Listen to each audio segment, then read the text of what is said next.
Ginugunita ngayong araw ang ika-127 anibersaryo ng Araw ng Kalayaan. Si Pangulong Bongbong Marcos dumalo sa selebrasyon sa Maynila. May ulat on the spot si Ian Cruz. Ian?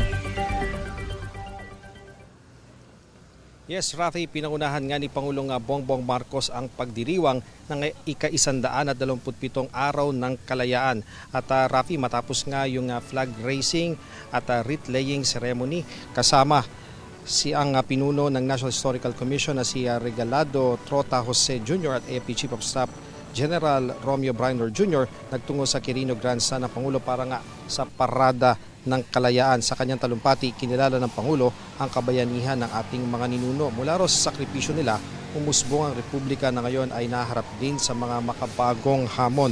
Hindi raw kasalanan o mali ang magbigay ng opinyon o kritisismo, bagkus ay nagbibigay buhay at kinang daw ito sa ating demokrasya. Hamon niya, ipagpatuloy na ipaglaban ang kasarinlan dahil ang kalayaan hindi naman basta ibinigay sa atin.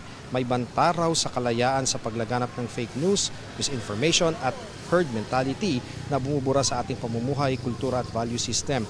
Tinawag niyang salot ng kalayaan ang mga kasinungalingan, walang katotohanan ng balita at maling impormasyon.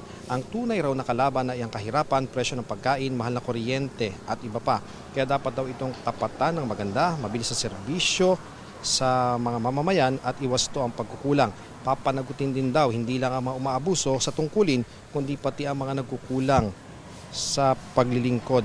Samantala, Rafi, tampok naman sa parada ng kalayaan ang mga kadete, mga sundalo, pulis, mga tropa ng Coast Guard at iba pa. Ipinakita rin ng ilan sa mga asset ng ating sandatahang lakas at kapulisan. Tampok din sa parada ang mga karosa at pagtatangahal ng mga mahalagang pangyayari sa ating kasaysayan patungo sa kasarinlan. Makulay din ang mga tampok ng mga festival performance mula sa iba't ibang panig ng bansa. Kasabay ng pagdiriwang dito sa Maynila, nagkaroon din ng sabayang flag raising at wreath laying ceremonies sa iba't ibang panig ng bansa. May selebrasyon din sa 28 museo ng National Historical Commission sa buong bansa, mga LGU, gayon din sa iba't ibang embahada ng Pilipinas sa iba't ibang mga bansa. Rapi, sa kasalukuyan ay umuulan dito sa Luneta pero tuloy-tuloy pa rin ang pagdating ng ating mga kababayan para bumisita dito ngayong araw ng kalayaan. Balik sa iyo, Rafi.